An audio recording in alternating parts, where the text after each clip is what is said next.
So, hi everyone. If you can just let us know that you can see Millie waving at you on the camera and that you can hear me talking, that would be great. We're using a slightly different piece of software today, so we're a little bit unsure as to whether it's doing its job, but hopefully it is. If you just let us know in the chat. Chantal saying smile, Millie, so they can obviously see you. That's really great, and Debbie can hear us fine.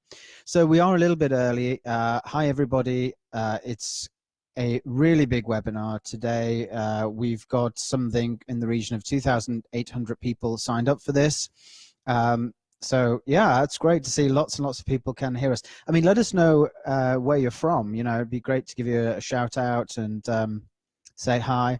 Oh, Wendy from snowy Canada. Oh, snowy, gosh. Hi Susan, hi Kelly, Kylie, Janos. I hope I said that correctly. Elizabeth from Weymouth, Jenny from Sheffield, Nicole from Parksburg. Oh, they're whizzing past really quick. Anne from New Zealand. Hi there, everyone. Gosh, Sue from Warwickshire. My gosh, they are flying by. So I just thought I'd, just sort of give a shout out to people just before we started. It's still a couple of minutes before 7 o'clock, and we want to make sure that everyone gets here. Hi there, Karen from New Forest, Janice from Australia, Patty from Ohio. Hi, Deb, Kathy from Youngstown. Hi there. Really great to have all of you sign up here. We've got 354 people so far come online, and just let me know. Actually, this is, as I said, this is a fairly new bit of software for us. Just let us know that the video feed is clear, that you can see that clearly, and in a moment I'll swap myself for Millie. I'm sure Millie's infinitely better to look at than me, but that's the shakes. Oh, hi Nathan. Oh, Rachel from Cold Newton. Hi, Elaine Clark, looks great. Thanks for letting us know. Okay, so I'm going to swap with Millie and we'll get started.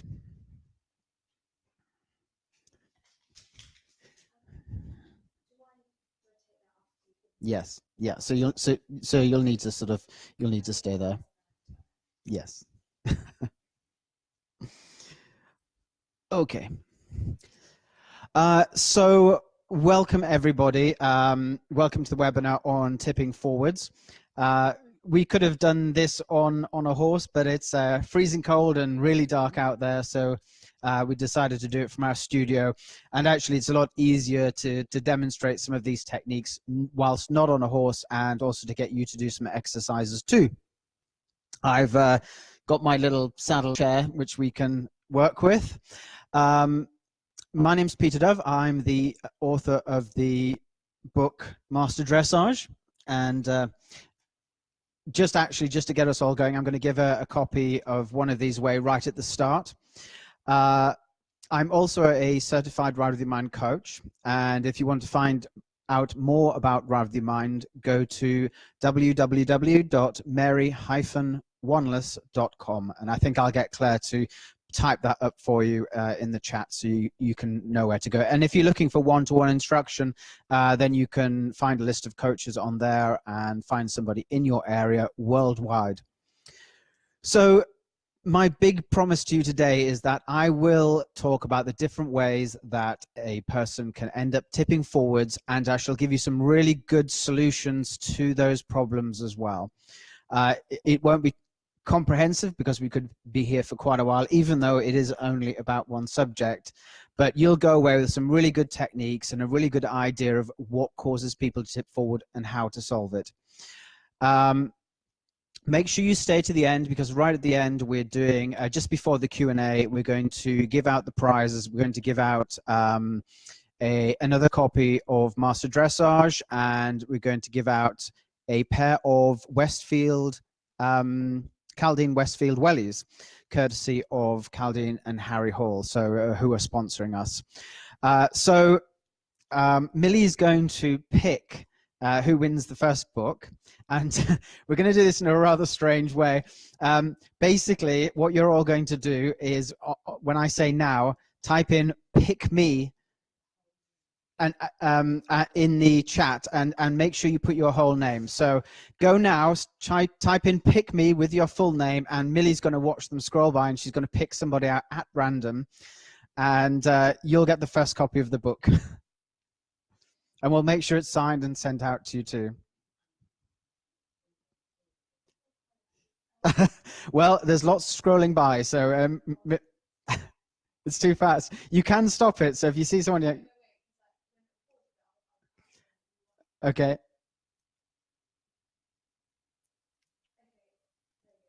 You got one? Right. So who have you got?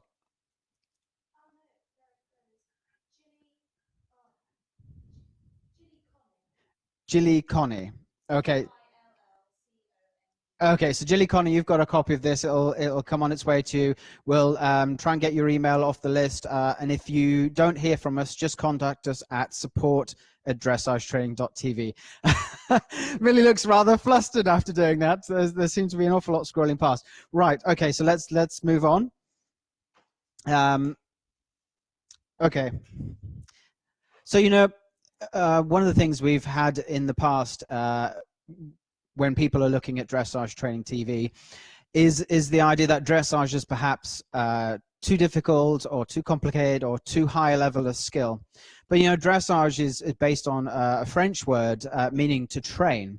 And at Dressage Training TV, we train everybody right from the beginning all the way through to competitions. So, you know, we offer everything from how to avoid tipping forwards to, you know, how to get better marks in your score. And we do groundwork as well. And, you know, we work with quite a range of riders. So dressage shouldn't really put you off. Dressage riders isn't just something dressage riders do. It's really what everyone does when they're training their horse or even training themselves.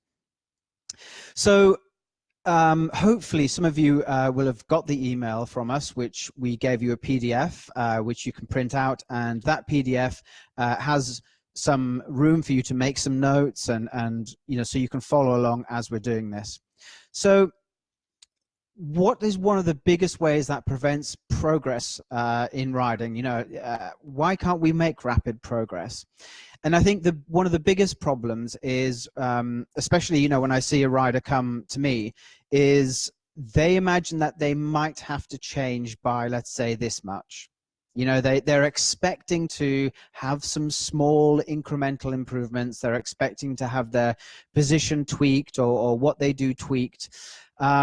And, you know, they can kind of accept that they might have to change perhaps this much, that, you know, they might feel a little bit pushed about how they're having to change their body and change their techniques and so on. But often what really is the case is the rider needs to change this much.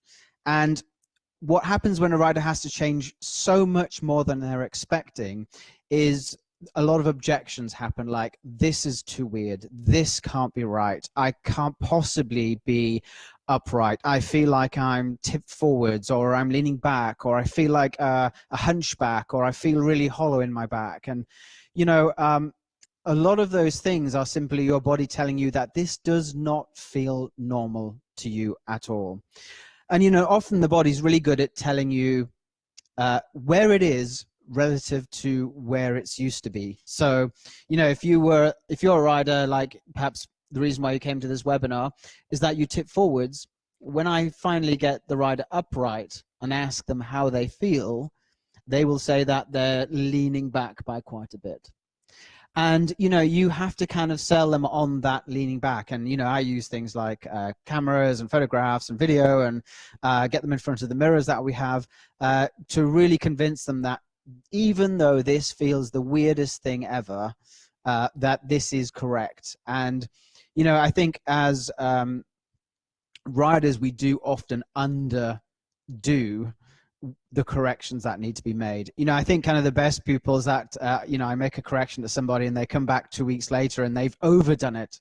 And I'd much rather have someone overdo it than underdo it, because underdoing it often ends up being never quite getting there, and then also losing heart because you don't see or feel the results that you really want. So we're going to move on to one of the ways that a person can tip forward, and this is what I call rotating about the thigh. So if we imagine myself sideways on, and where my thigh is here, if you imagine there was a bolt going through my thigh, the rider can keep these angles the same. So in other words, I'm not going to tip forward from my waist, but actually what happens is the thigh does this, and the rider ends up with the thigh too vertical, the lower leg too far back underneath, and sometimes the lower leg isn't too far back underneath, but the thigh ends up too vertical and the upper body is too far in front. And that's one of the ways a rider can tip forwards. They can be thigh too straight, body over the front. And of course, if I come back up, the knee comes up, and we've pivoted, you know, about this particular point here, even though I haven't collapsed or leaned forward or anything like that. One of the ways in which a rider can end up pivoting around here is that they have their stirrups too long. You know, if your stirrups end up too long and your leg is too straight, often you'll find yourself immediately, ooh, crikey, the chair did something strange. There we are. You'll find yourself immediately in front of the thigh. So one of the things that we recommend is that the rider initially has their stirrup set so the thigh is at about a 45-degree angle, and I can't see that on the screen, but does that look about 45 degrees? There? Okay, so I'm more side on here. All right, perfect. You think the bit longer. As soon as you start getting that stirrup too long, it's going to be really easy for you to end up in front of your thigh. So that's the kind of first thing. By the way, I'm kind of going through the ways in which riders can tip forward, and then we're actually going to move on to the solutions. So the other way a person can tip forward is by closing the angle that the front of the thigh makes with the upper body. So that's just plain folding forwards like this. Okay, so we've got that one, and we've got the thigh doesn't move, but the rider closes the angle that way. And then the other way that a rider can tip forwards, and Millie, could you be over here to flip the charts, please, is to collapse here in the middle. So this is usually the tummy gets pulled in, the rider sort of rounds their back really and tips forwards. So those are the three basic ways that a rider can tip forwards, and it's really important for you, you know, if you're looking at yourself or even looking at other people and coaching, that you try and figure out where this person is tipping forward. You know, is it the problem with the stirrup length?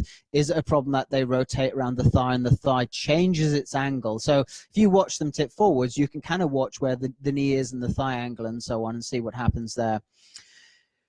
There are two other ways that a rider can end up tipping forwards that I'm going to talk about today. One way is simply through fear. So as soon as the rider becomes fearful or scared, they go into fetal crouch. You know, everything kind of comes up and they tip forwards. The other problem is to do with the way you're holding the reins. So if your reins are too long, if you're kind of holding your hands like this, or you know, you're pointing your hands down, you know, you'll end up often with your hands too far back and your upper body too far forward, and also in a really sort of difficult unbalanced position where the horse can pull and push you around, and you know, it's just not a very good place to be. So it's really important that, you know, your hands are out in front of you and your elbows are slightly ahead of the midline here, and your reins are short enough. You know, too long a reins and you could almost end up tip forward by default. Interesting story. Last week I taught a lady called Gaylan on a fairly exuberant horse. And she was nervous, you know, she was a little bit nervous. She was doing a really good job of attempting not to show it, but she was pretty nervous up there. And, you know, one of the things that we got her to do was to get the hands out in front, taught her how to do more neutral spine, taught her how to engage her core, and we'll talk about that in this session as well. Taught her about having the thighs out in front, and again, that's what we'll cover as well. And, you know, once she learned to do all of those things, she had an incident where the horse went and tried to kind of plunge forwards. And quite surprising for her and surprising for him, he essentially hit the end of the rein and Galen just didn't get moved. And she told me afterwards that that was a really big confidence building moment from her, because she would just be there in place, whether the horse is going correctly or he's trying to move her around. She didn't get moved by him. And often part of not tipping forwards is learning how to correctly hold the reins, hold the contact, and where to hold it from in your body. And, you know, we will talk about that. So, not yet, Millie. So the other thing that is really important in being able to avoid being tipped forwards or backwards is having a neutral spine. Now, in lesson 1 in the How of Riding course that we've got for members, I cover alignment and neutral spine in there, but I'm just going to show you how important it is to have neutral spine by getting Millie over here to do a demonstration. She's just giving me a funny look like, really? What? Yeah, you can turn it over. Pre-turned. All right, so come on over and take a seat. So you're facing that way. Yep, that way's good. Yeah, but let's take that off. Good. I think we should need to do your hair up. Let's have a look at you. So, am I in shot? Or you need to do that a little bit. You might zoom out a little bit. Okay. Sorry about this, folks. Is that good? Excellent. All right. So one of the problems about not having neutral spine, for instance, and we'll actually go really hollow for me, Millie. That's it. Oh, not as hollow as that. Okay. So one of the exercises we can do is, if I was to stand behind Millie and to push down while she was not a neutral spine and in this case hollow, what happens is as I push down, she'll go extremely hollow. I haven't broke, you know, she's got such a flexible back, it looks like we broke her in the middle. But the spine just doesn't have the strength, and you end up being even more hollow because of it. Now go round back. And we have the same problem with round back is, you know, the spine has no rigidity in it, no firmness, so that, you know, the horse can easily pull you around and pull you forwards. And if I go round to the front and we get Millie to do hollow back and put her hands out, and if I'm the horse and I pull, she'll easily get pulled forward like this. And if she goes round backed, her upper body gets pulled forwards to what? let's pin that in place. Gets pulled towards me like this as well. Okay, thank you very much, Millie. You can go now. Yes. Okay. So, you know, neutral spine is really important, and for those of you that are members, that whole first lesson covers neutral spine. So, you know, when we're talking about core strength, we're talking about core strength when you have a neutral spine, where your front is the same length as your back, and, you know, you don't have an excessive curve and you're not collapsed here. But neutral spine has a big impact on whether you're going to get tipped forwards or not. Okay, so hopefully that made sense to everyone. We're now going to go on to the solutions for this. We're going to do, by the way, we will do a Q&A at the end. So, you know, I think we've turned chat off just so that everyone can concentrate, but we'll turn it on towards the end.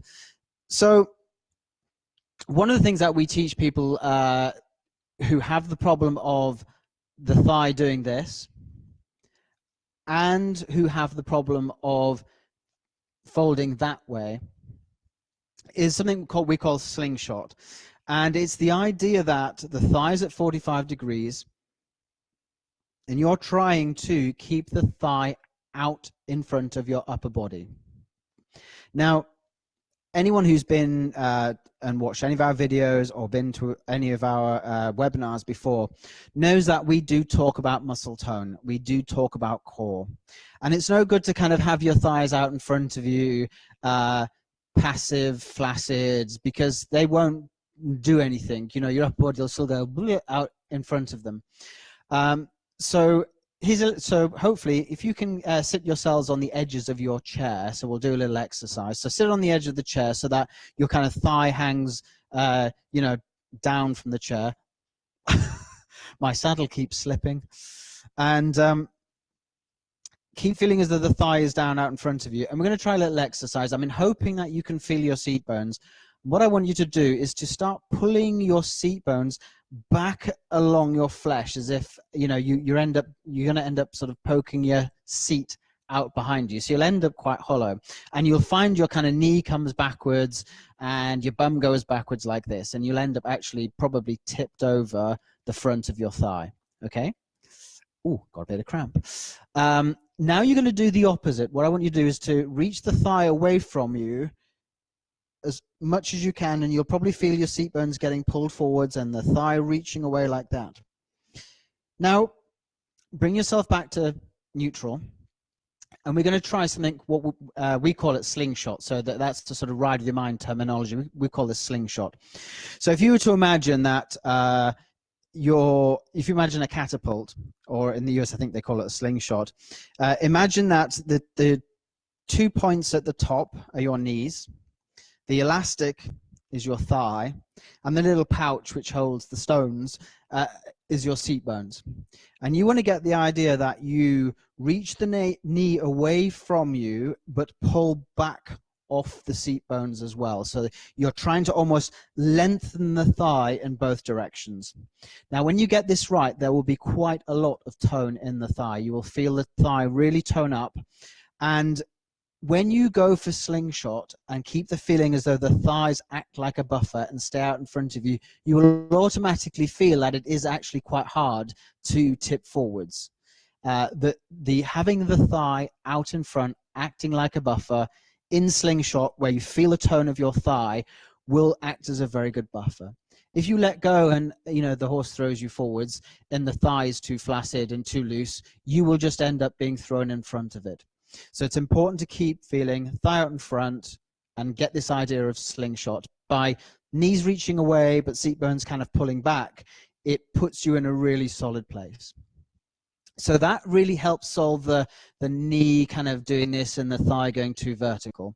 And, you know, often when you've got horses which pull or try and lean on the end of the rein and try and pull you forward, this idea of slingshot is really important to keep you back and not getting in front of the horse. So the other problem we mentioned was the tipping forward from the waist. And I hope you can feel from the little experiment that you did with slingshot of pulling back off the seat bones but reaching the thigh away as if somehow you could lengthen, that would make closing this angle more difficult.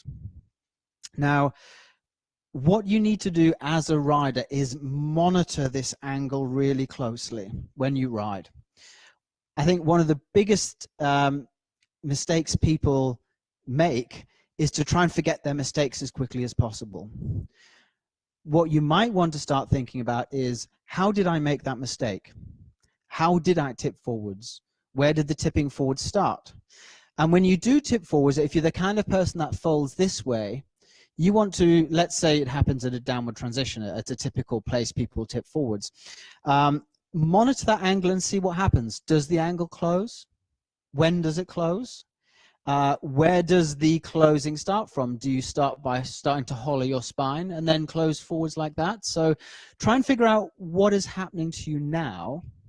And once you can kind of realize that perhaps that angle starts closing, you can start thinking about doing more slingshot, keeping this angle open. So you actually want to, as you come into the transition, you want to really make sure that the angle doesn't close and you keep it really open. And we'll teach you about core strength, which will help that too. Another way that you can end up tipping forwards, especially in downward transitions, is pushing into the stirrups. The moment you push down into your stirrups, you're going to push your seat out behind you, and this angle will close. I haven't quite finished with that, Millie. This angle will close really quite clearly. Yeah, you can open it now.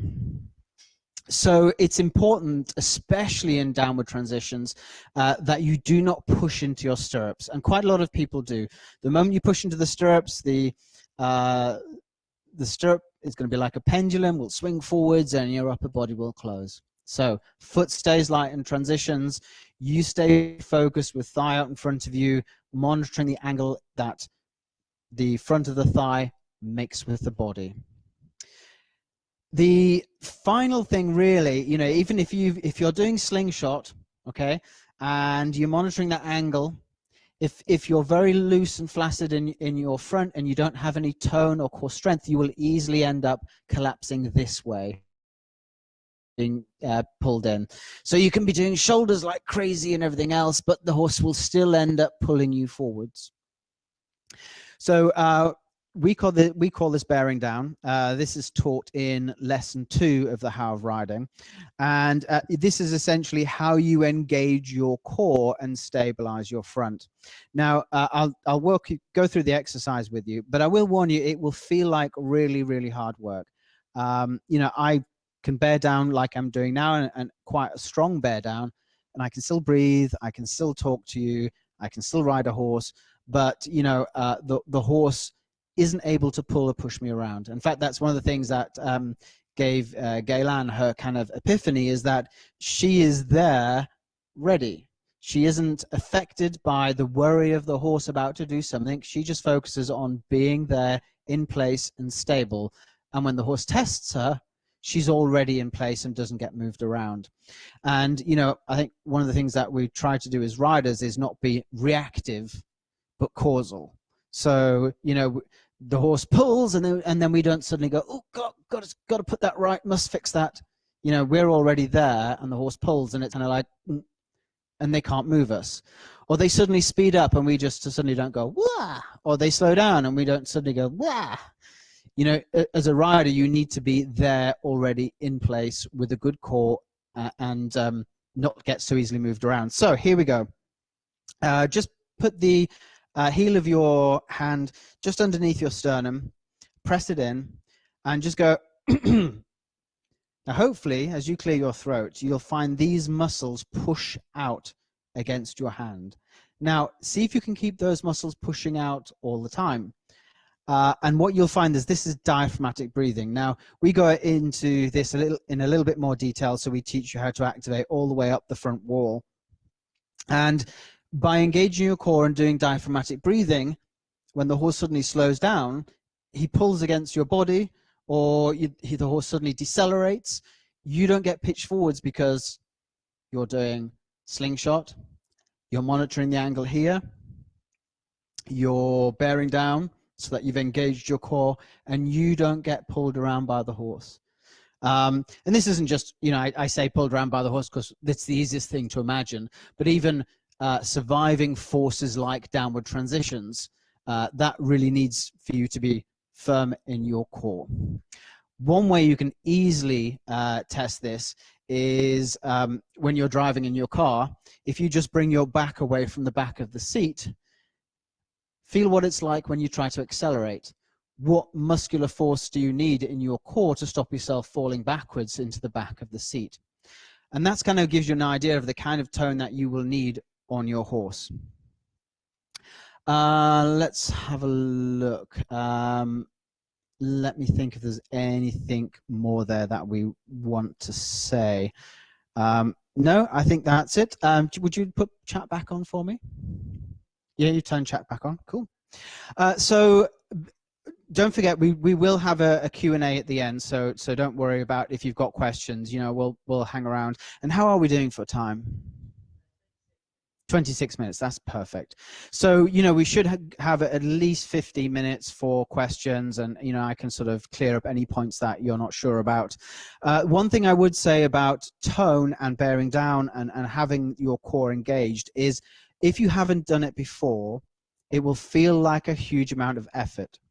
And it will be one of those things where you go, surely it can't be that. Surely it can't require that much firmness. Surely this is too much effort. Well, you know, for a fit rider that's skilled and you know, rides several horses a day and so on, you know, their level of core engagement to them will feel fairly negligible. You know, like almost there isn't much going on. But for us to kind of match the tone that skillful riders produce without a second thought, it will feel like a lot of effort. And the other thing too is you don't have the core switched on at 100% all the time. It really depends on the horse you're riding, the amount of movement that the horse has. I mean, Millie, you may have seen some of the lessons on Dressage Training TV of Millie riding Ella. Ella is a 16-hand Dutch warmblood that moves beautifully with huge amounts of power, and Millie really does have to create a lot of tone in herself to stabilize herself on that horse, to stop it from throwing her around all over the place. I do remember the very first lesson that we did when Millie got her horse home, and we were laughing a lot about how much Millie got wobbled around on top of the horse. But now, you know, the kind of bonuses she gets on her 14-hand pony, and now is able to produce incredible power from that pony because she's had to learn to stabilize herself more on the bigger horse. So just let me know in the chat, did you were you happy with that information? Did that make sense to you? Does it help solve some of the issues that you might have with tipping forwards? Can you use some of the information that we've got? And Claire's going to let us know. Okay, great.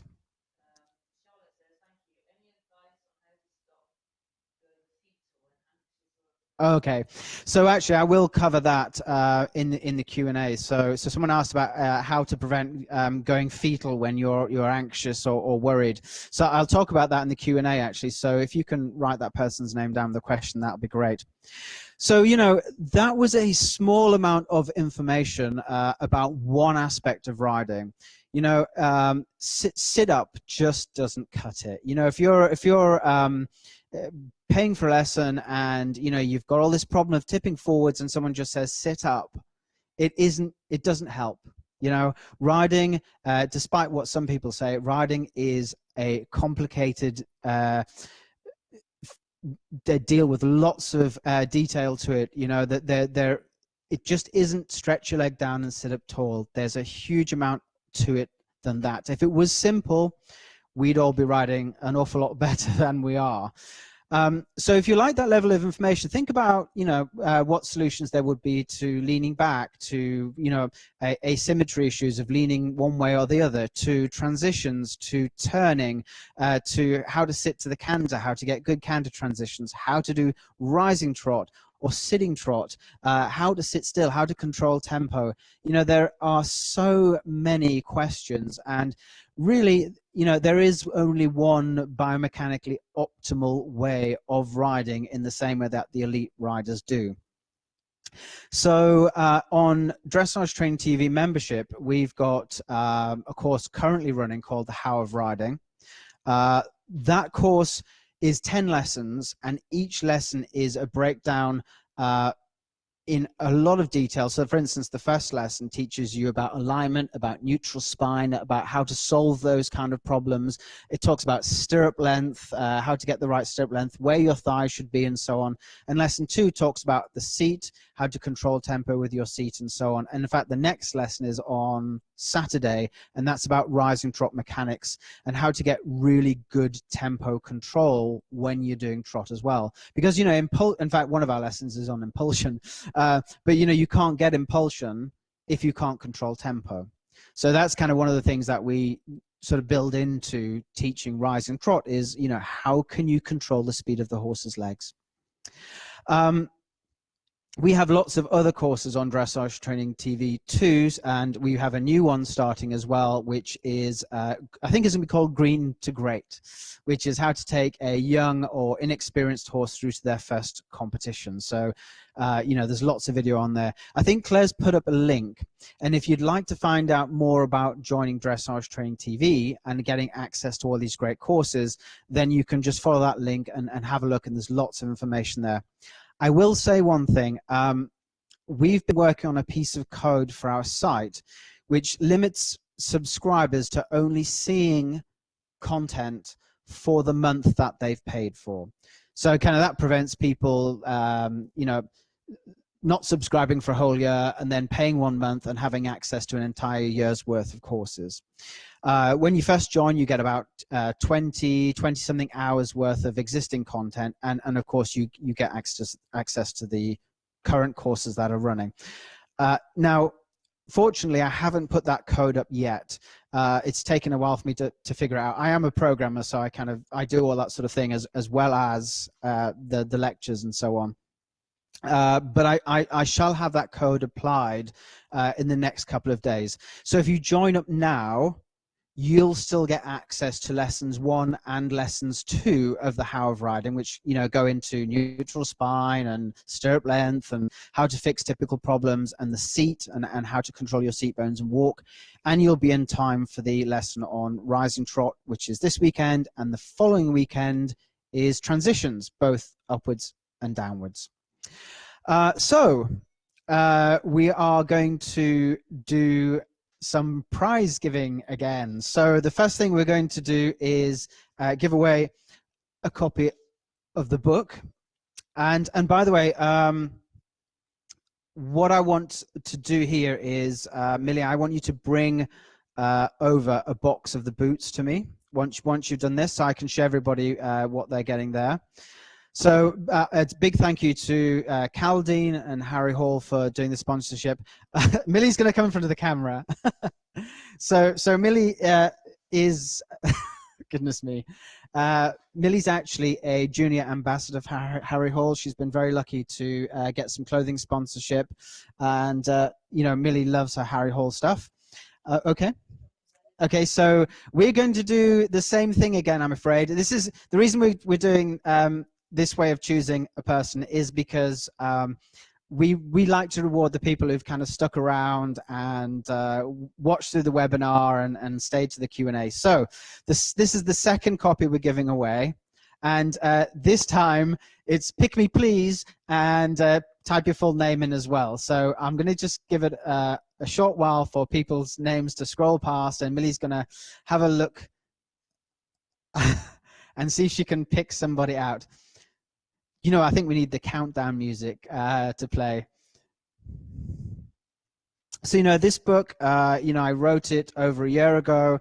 It goes through how to get extra points at dressage, what judges are looking for, how to think about training your horse, understanding the basic movements, the geometry of the arenas, and so on. Do you have somebody, Millie?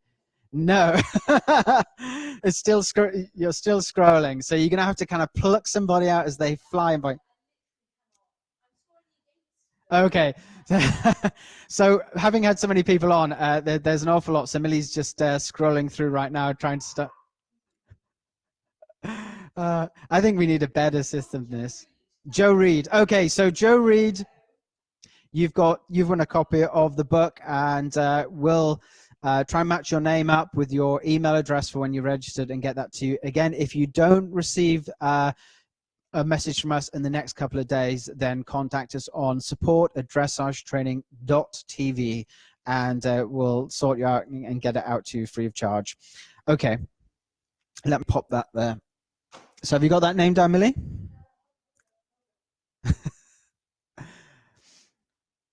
And we plan to do this kind of thing once in a while. Just sometimes I teach people and get an idea to teach a webinar, and we go out and do it. So are you done, Millie? Could I have bring the boots over? Oh, you chose a nice pair there. Okay, so here we go. The unboxing. Alrighty. So these are the wellies. They've got a really nice interior. They're very, very durable.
hope that they're still there. Okay, so sorry, folks. We had a bit of a technical glitch behind the camera there. Can you let us know that you can still hear us and see us? We're back. Sorry about that. We had a little bit of a slip of the fingers. So as I said, so these are the boots, and do hang around because we've got a prize for everybody. So Millie, we're going to do this very, very easily. All you're going to write is boots and your full name, and we're going to pick. So go now, type boots, your full name, and yeah, you must put your full name in because we'll have to match that up to your email address. And Millie's going to pick.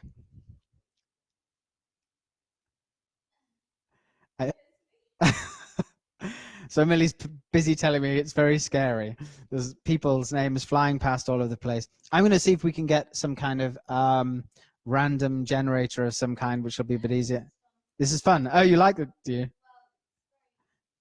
These are really sturdy boots. They're amazing. And you can just choose whatever color. So there's blue and chocolate and gosh, I don't even. There's about 4 different colors, and you'll see them on the Harry Hall. Quick, Millie. Got one? Yes, they're being really quick. Go, Millie.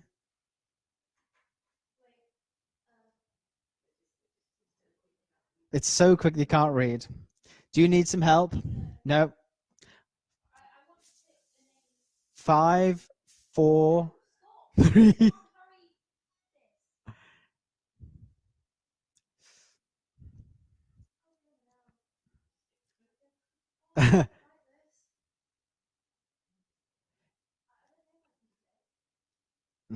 One moment.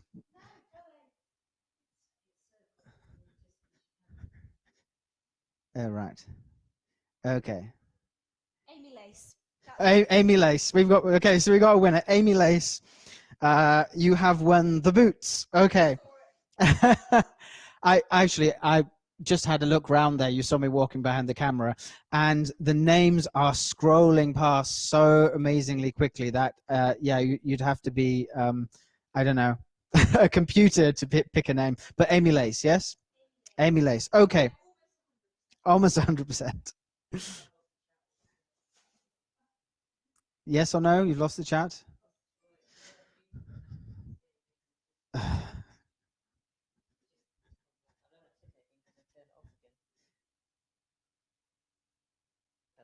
There we go. You're back now. All right. So well done, everyone. So one final thing before we get into the Q&A. I think the link to the website is still up. So is it still up there at all? Can you go to load the screen up? Okay. So if you go to the page that we've set up, which describes how to join Dressage Training TV, if you scroll right down to the bottom of the page, okay, so you'll scroll down the bit where it says monthly subscription or 6 monthly subscription, past the instructors, and keep going down past the pictures which we've taken from some of the different courses that there are. Right at the bottom you'll see the Harry Hall logo, and what Harry Hall have said is they will give you 25% off from their shop on any purchases over £20 if you use the coupon code DOVE25. So I've put all that right on that page, so we'll leave it up for a while. We'll leave it up during the Q&A, so you should be able to click on it and scroll to the bottom, and all the information's there, and you can save yourself 25% on Harry Hall clothing from their shop. Don't go and buy it from my shop because the code won't work, but the link to their shop is also there too. So I think that's everything. The 2 books will go out and the boots will go out as well, and we'll contact you via email to check. So Q&A. So if you have any questions, let us know. It looks like we've got, what, probably 20 minutes?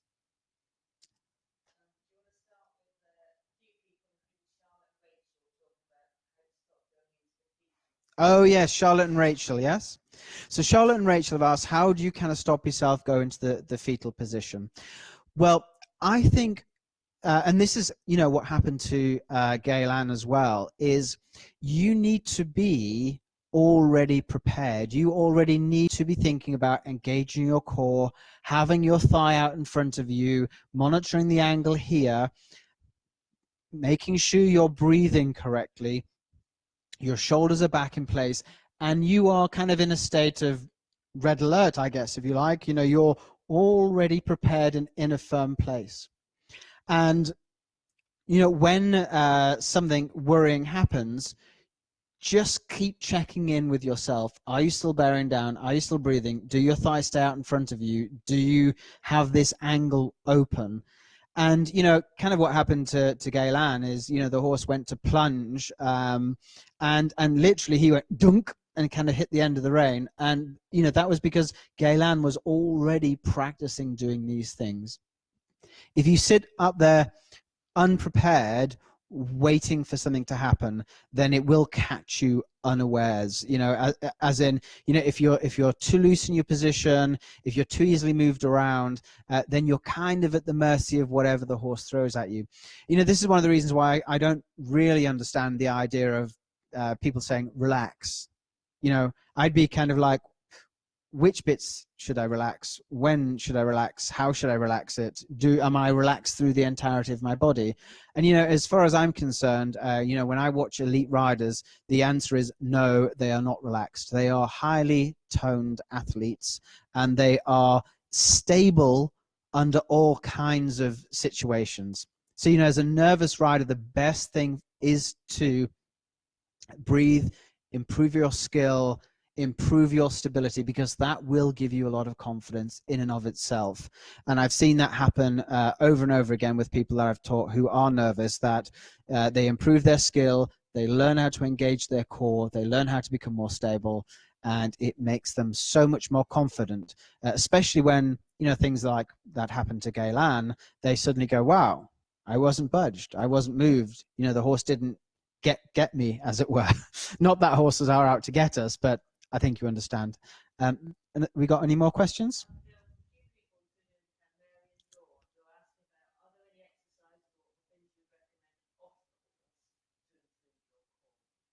Oh, okay. So that was who? Sorry. So Mary and Dawn and quite a few people are asking, you know, are there any off-horse exercises you can do? So one of the courses that we've got running at the moment, which is on Dressage Training TV, and again, if you're getting in before like the next couple of days, you'll have access to that. There is a dressage yoga course, and that is really good for building up your core. I mean, some of the exercise, all of the yoga exercise you're doing there are engaging your core. And Demel's a horse who's running the course.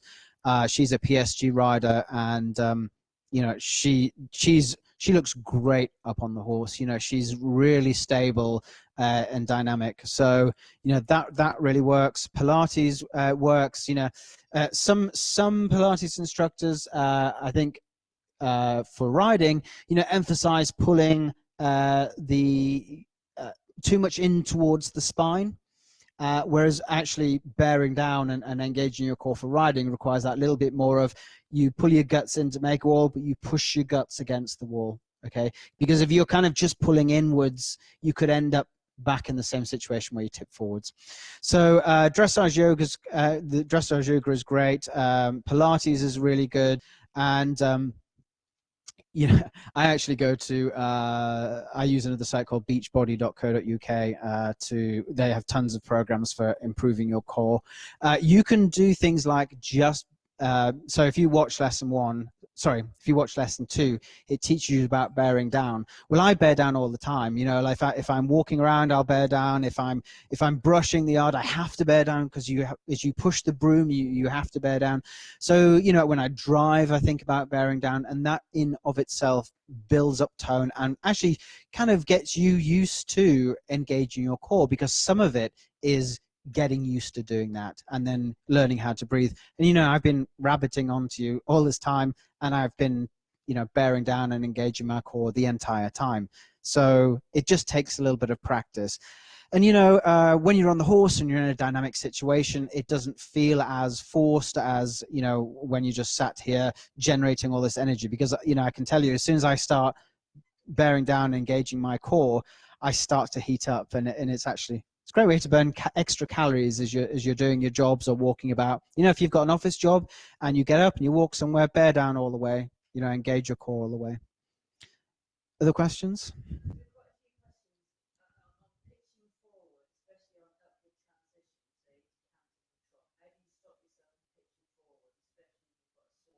From canter to trot, or from trot to canter, if you have a sore back?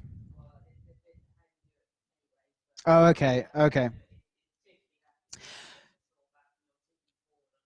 So I think one of the things, so the question was, if you've got an upward transition from trot to canter and you tend to pitch forward in that upward transition, which is easily done, if you're using aids where you bring your outside leg back, well, you're kind of doing the whole rotate about the thigh and end up throwing yourself forward. And I teach outside leg back to ask the horse to canter. And when you see talented riders riding and they're doing flying changes, the legs go back. So the thing is, and I do this little exercise when I'm teaching people good transitions from trot to canter, and what I'll say to them is go sitting trot, get yourself in place, monitor your angles, and then on top of that apply the aids to canter. And what you're trying to do is run a little experiment in your head. Can you keep thinking about your angles and your thigh being out in front of you and engaging your core as you give the aids to canter? What tends to happen is people go into and canter, and they kind of throw everything to asking the horse to canter. It's like it's a big deal. They've made it a big deal inside of their minds. And this idea of treating it like an experiment, regardless of the outcome, it's almost like you're going to do this experiment whether the horse canters or not from your aids, and the result is not getting the strike off, but the result is, can I keep thighs in slingshot, keep bearing down, keep these angles the same, keep my hands up in front of me, and at the same time give the aids for canter? And be aware, if the outside leg comes back, you may be opening this angle more as you give the aid with the leg. So treat it a bit more like an experiment. Don't be so kind of focused on the result, which is the canter strike off, but much more on the process of how you do it. So just disassociating the result can often help. Most riders that throw themselves around in canter are doing it because they are trying too hard and focusing on making the canter happen rather than getting their body in the right place. Look at it this way. We don't influence the horse through magic. We apply, the horse responds to our body. So the question really is, what are you going to focus on? Well, you don't want to focus on what it is that you want the horse to do. You focus on what is it that you have to do to make that happen. So a lot of riders, their focus is on the horse and on the result, rather than what is it I'm doing with my body, what is happening to me when I canter. And again, if you do throw yourself forward, figure out how you throw yourself forward. Does the thigh get vertical? Do you close the angle here? Do you crumple in the front? What is happening now? Because until you know what's happening now, you won't be able to change it. You have to know what's going on, and then you can make the changes. How are we doing for questions? Woo! More questions.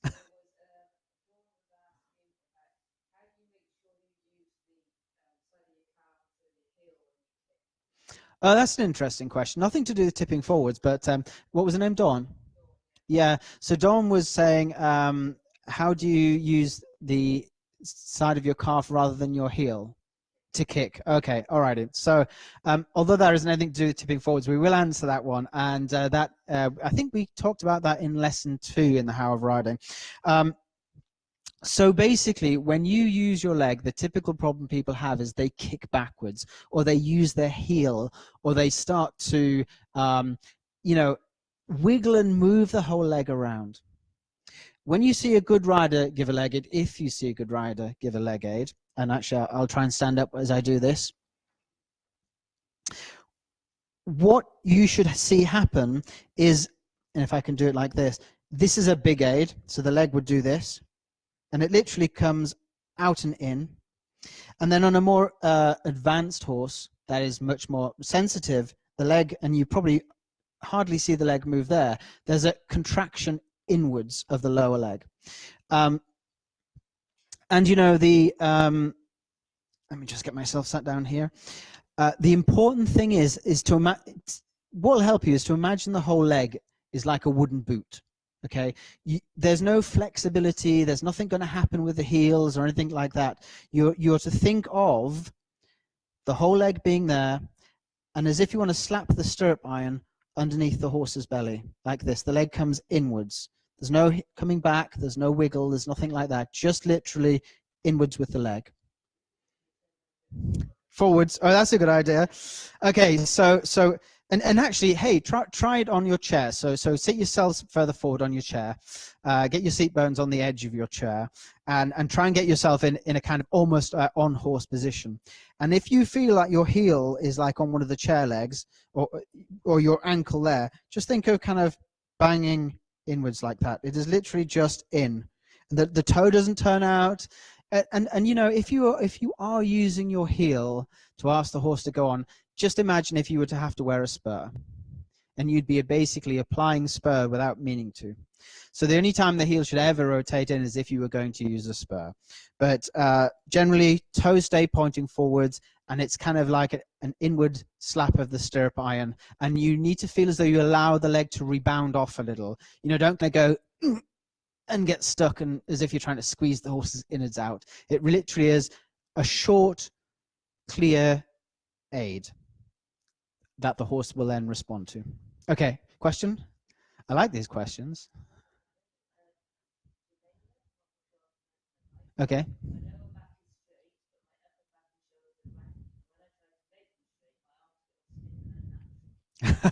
So that's Galena. Jelena. So Jelena's talking about she feels like her lower back is fairly straight, but she's rounded at the top. And you know, and that can happen. And she says when she gets it right, it feels really strange and stiff. So you know, I think my answer to that is it might feel strange and stiff, because all your body's telling you is this is very different, and I'm stretching all my muscles, and it's really hard. And that's pretty much what your body's going to be telling you. And you may have to feel really strange. Best thing to do is I think I forgot to say it at the beginning, but the best thing to do is get a photo, get a video, get in front of a mirror, ask a friend, and you know, get a picture taken so you can see. If you're like this, you know, you're going to have to bring the shoulder blades back and close together. You're probably going to have to think of lifting your sternum up a bit like this. Your shoulder blades come back together. You're going to have to feel probably like, by the way, I have this problem of rounding. You actually probably have to feel like you're shortening the entire muscle chain down the back. Not like this, you're not trying to hollow, but it just feels as though everything's pulling down and back to connect your shoulders with the back of the seat almost, and that the elbows must be out here. So this is pretty tricky. But yeah, it could end up feeling really strange. And again, that's often one of the reasons why people don't make the kind of progress that they could, is because their body's saying to them, this can't be right, or this feels really weird. Now, I'm not saying your correction that you make is the right one, but best thing is get a picture taken of it. And it's not always wise to trust your body. Best to trust a mirror or a photograph. Yeah, I have, by the way, I have this as well. I know about things being weird. You know, I know that when you change something in your body, that it's going to feel weird. And yet, you know, I've been on a course with Mary, and Mary's saying, push the inside elbow forwards, like my left hand wants to be a little bit further behind, push the left side forward. And she's saying more, and I'm in my mind going, you've got to be kidding me. And I know she's not kidding, and Mary doesn't exaggerate things. She sort of gets you into the right place. She doesn't make you over exaggerate. I totally trust it, and you can see it on the video. But even I kind of sometimes go, you're kidding me. As you just can't trust your body. It's just saying, this is really weird, this is really different. Another question? Okay, so a lot of people are asking for me to repeat the slingshot explanation, and what I might do is, can you zoom the camera out a little bit so I can stand up rather than sit down?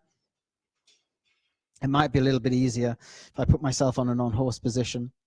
So you can do this sat on your chair, but imagine you were to try and get your knees closer down towards the floor, really stretching the knee down and away from you. And I don't mean vertically down, but you're kind of as if you were trying to push them down towards the horse's front feet. If you were to do that, it's quite possible you could end up with your seat like this and your thigh too far out in front of you. Now go the opposite way and feel as though you're trying to pull your seat bones back along your flesh, and you're kind of almost making yourself duck butt, I suppose, seat stuck out behind you. So that's the opposite. One way we're pushing the knee down like this and out in front of us, and another way we're bringing the knee back and the seat bones back.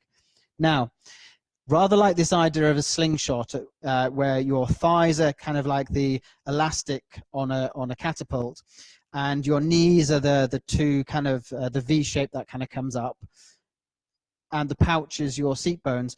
Try and get a sense that you reach away with the thigh at the same time as pulling back with the seat bones. And as I do that, I can feel the opposing forces generate a lot of tone in my thigh, and that really keeps me very stable back behind my thigh. If I let go, I can end up being like this. But having the thigh out in front, and by the way, doing that is a really good exercise. Just standing there in on-horse position, getting the feeling as though you're reaching the thigh away, but you're pulling back. Another way of thinking about it actually is if someone put a piece of string around here or a rope, and this actually is a good way to get someone to get you used to the feeling, pulled round, and they're trying to pull you back and you're trying to kind of resist. And then imagine what it feels like if they take that rope away. Can you keep that same feeling of resistance that activates your thigh muscles, keeps them out in front of you, and stops you from going over your thighs, or stops your thighs getting too vertical like this? So that's kind of slingshot. Slingshot's quite a useful tool in all sorts of situations. Slingshot can be used to bring the horse more off its forehand. It can be used to get the horse to sit more. It can be used to help you control tempo. It can, gosh, I'm slightly out of breath. It can also help you, to keep yourself in balance when you've got a horse that's trying to run away from you, and you don't get pulled forward by it. It's really helpful in downward transitions that you can just stay thigh out in front in slingshot in a really good place. So slingshot, bearing down, monitoring your angles, all very useful. Anything else? So I think actually when Mary first termed this, it was a term used in childbirth when you were engaging and pushing the baby out. But Mary does then use the term bear out, bear forward, and it really is the feeling that you pull your guts in to make a wall and you push your guts out against the wall, and you'll feel the entirety of your front engage. And really, when you do it right, it activates the muscles on the front of your body and the muscles in the back of your body as well. Do you have anything else there? One more question, and then I think we'll finish up.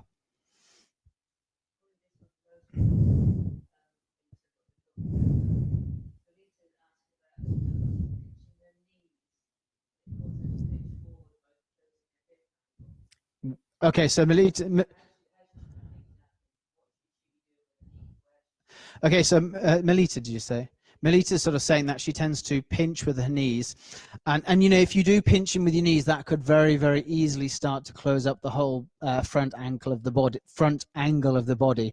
You know, I teach that the thigh should be snug against the saddle, but that doesn't mean to say the knees should pinch in. So the kind of snugness is more at the top of the thigh going on the way down, and some saddles may or may not allow the knee to pinch. Another little bit of advice is if you find your knees coming up, if you find that kind of thing happening, just think of the muscle at the back of your thigh shortening and pulling the knee more down away from you.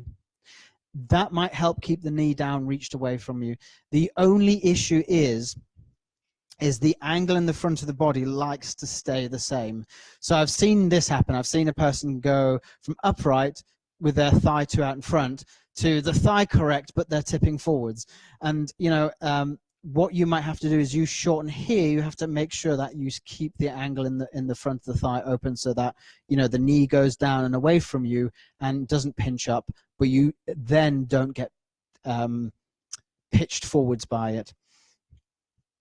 Okay, so I think we'll wrap up there. It looks like with the questions we could keep going forever. So thank you very much for joining. There will be a replay for this at some point. I think you'll get an email if you want to go back over it, so you'll still be able to get access to it. Do remember to follow the link that we've popped up. I don't know if you can pop that up again. Is it still there? No, they just there's an offers tab, so you can click on that, follow the link through to the sign up, scroll all the way down to the bottom, and there is that coupon code to Harry Hall, and that's if you spend more than £20. So thank you very much, everyone, and I hope that was helpful and you got a lot out of it. So thanks very much, and no doubt we'll speak again soon.